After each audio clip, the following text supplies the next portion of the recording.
আমাদের ফায়ার ব্রিগেডের entire team with army, navy, air force এবং সর্বোপরি আনসার, এয়ারপোর্ট অথরিটি সকলের সমন্বিত প্রয়াস এবং সর্বোপরি ফায়ার ব্রিগেডের নেতৃত্বে আমরা প্রায় 37টা ইউনিট কনস্ট্যান্টলি কাজ করছি।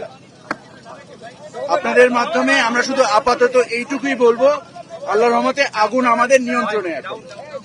এখনো আগুন রয়েছে যথেষ্ট, বাট এই আগুনটা আমাদের নিয়ন্ত্রণের মধ্যে রয়েছে। প্রায় 40 মিনিট বা 1 ঘন্টা আগে আগুন আমাদের নিয়ন্ত্রণের মধ্যে আছে। আমরা এটা এখন ম্যানেজ করছি এবং আশা করি আমরা সকলে মিলে আপনাদের সহযোগিতায়। এটা কি কোনো নাশকতা বলা যায় বা কি মনে করছেন আপনারা?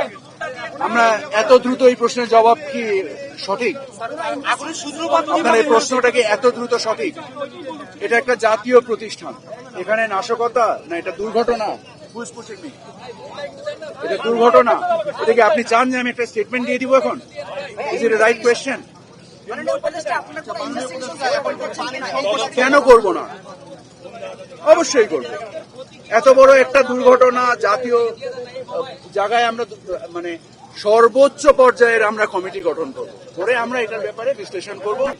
আমরা বিমানের যিনি কার্গো ডিরেক্টর, ওনাকে আমরা ম্যানিফেস্টের রেফারেন্সে যে পরিমাণগত এবং মূল্যগত এবং 7-8টা মোটা দাগের ক্যাটাগরির একটা স্টেটমেন্ট আমি তৈরি করতে বলেছি, যেটা ঘণ্টাখানিক বাদে, যেহেতু আগুন এখন নিয়ন্ত্রণে আসছে, আমাদের ইমিডিয়েট লক্ষ্য হচ্ছে অপারেশনকে কত দ্রুত আমরা চালু করতে পারি।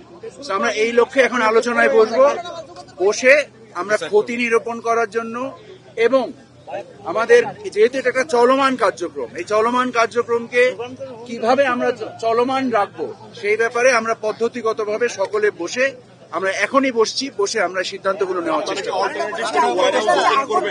অবশ্যই করব। আচ্ছা, সেই লোকেশনটা কি এটা কাছাকাছি হবে? সেটা আমরা এখনো জানি না।